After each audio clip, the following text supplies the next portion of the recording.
கேலிஸ்தெனிக்ஸ் பயணம் நாள் 3ல இன்னைக்கான கதை என்னன்னா, காலையில எந்திச்சு ப்ரெஸ் பண்ணிட்டு, கருப்பு சுண்டல், பச்சை பயிறு எடுத்து வாயில போட்டு, வெளியில ஏதோ குழந்தை அழுவுற சத்தம் கட்டுச்சு. என்னடான்னு பார்த்தா, எங்க அம்மா எங்க அண்ணன் பையனை குளிக்க ஊத்திக்கிட்டு இருந்தாங்க.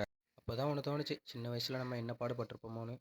காலையில சூடு காப்பி குடிச்சதுக்கப்புறம் ஒரே டிப்ரிமிஷனாக இருந்துச்சு. சரி, எரிச்சலாக வருது, வெளியில போவோமேன்னு பார்க்கு கிளம்பிட்டேன்.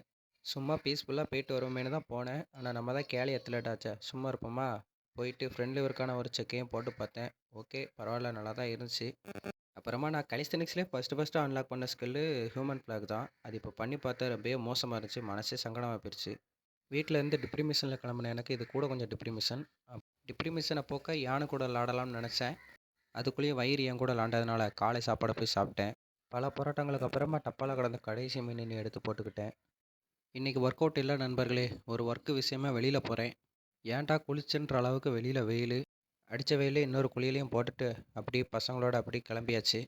போகிற வழியில் ரயில் பூச்சி வேறு உடலை வந்துருச்சு. சரி, அது மேலே ஏற்றக்கூடாதுன்னு அது போகிற தாண்டி நின்றுட்டு மதிய சாப்பாடை நம்ம தனியாக சாப்பிடாம நம்ம குடும்பத்தோடு சேர்ந்து சாப்பிட்டோம். சாப்பிடும்போது என்ன சிம்பிளாக காட்டுறான் பாருங்க இவன். நாங்கள் எங்கள் வேலையை எப்போவுமே தீயை வச்சு தான் ஆரம்பிப்போம். நான் ஒர்க்குன்னு சொன்னது இந்த ஒர்க்கு தான். நான் இப்போதைக்கு இந்த ஒர்க்கு தான் போய்கிட்டு இருக்கேன். அடுத்து நடக்க போகிற சம்பவம் தெரியாமல் பசங்க நல்லா என்ஜாய் பண்ணிக்கிட்டு இருக்காங்க. நான் சம்பவம்னு சொன்னது இதுதான். பல புரட்டங்களுக்கு அப்புறம் வீட்டில் வந்து ஐபிஎல் மேட்ச் பார்ப்போன்னு பார்த்தா, ஒரு சின்ன பையன் நான் தாண்டா கிரிக்கெட்டே கண்டுபிடிச்சுன்ற அளவுக்கு விளாண்டுக்கிட்டு இருக்கான். அவனோட விளையாட்டை பற்றி எனக்கு பசி எடுத்ததுனால இரவு பரோட்டாவை சாப்பிட்டு இன்றைக்கான நாளை நான் முடிச்சுக்கிட்டேன். தொடர்பில் இருக்கவும். பாய்.